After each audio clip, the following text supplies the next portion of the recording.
सांग माने मना करुथिले पानी भितर को जाना पाखरे बोर्ड भी लगी थाए गभीर जल को जातु नहीं किंतु जार समय सरी जाई थाए ताकू किए बा रोकिब।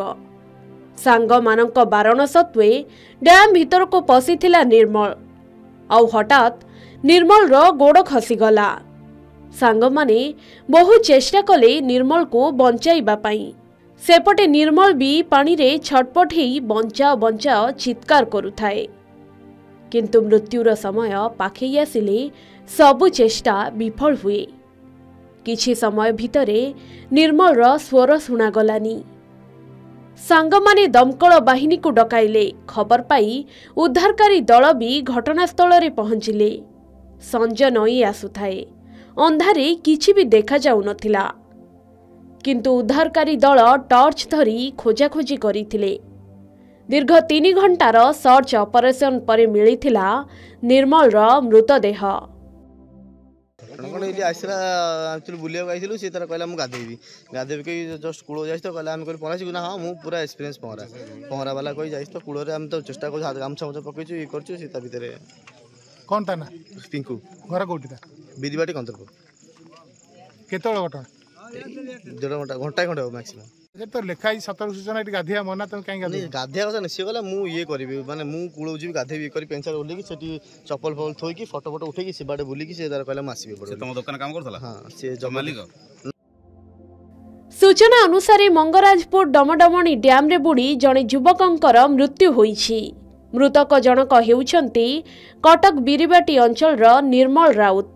बनभोजी करबाको 6 जण सांग एठाकू आसीथिले किंतु सेमानंक मध्यरु निर्मल राउत गभीर पानी रे बुड़ी जाई मृत्युवरण करिसंती। पहरा शिखि नथिबारु निर्मल को तार सांग माने डैम भीतर को जिबाको मना करिथिले किंतु से कहारी कथा को न सुनी डैम भीतर को पसी जाइथिला। गोड़ खसी जिबारु से पानी रे बुड़ी जाइथिला। अन्य सांग माने चेष्टा करी मध्य उद्धार करि पारि नथिले। अग्निशम बाहिनी दिन 3टारू आप्राण चेष्टा करी संध्या 6टा समय रे निर्मल मृत शरीर उद्धार करी कटक मेडिकल को पठाइथिला। तेबे डाक्टर सेठारे निर्मल को मृत घोषणा करिथिले। 45 मिनट पूर्व 5:30 कॉल पाइलु कि डमडम गोटे डाउनिंग केस होती सांगे सागे आसलु बीएसएफ ऑपरेशन कलापर गोटे डेड बॉडी बर्तमान बाहरी आंबुलांस जो पठाऊँ आम नियरेस्ट हॉस्पिटल को। निश्चित भाव में आज एक दुखद घटना आम ये डमडमणी अंचल जो डैम टे अच्छी से घटी जाइए।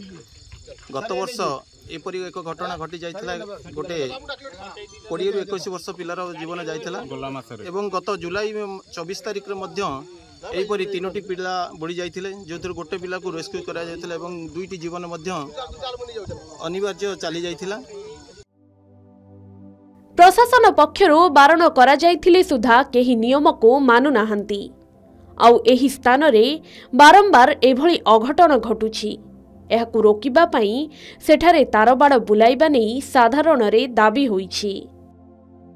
कटक चौद्वार रु पद्मलाभ बराळंक रिपोर्ट के न्यूज ओडिशा।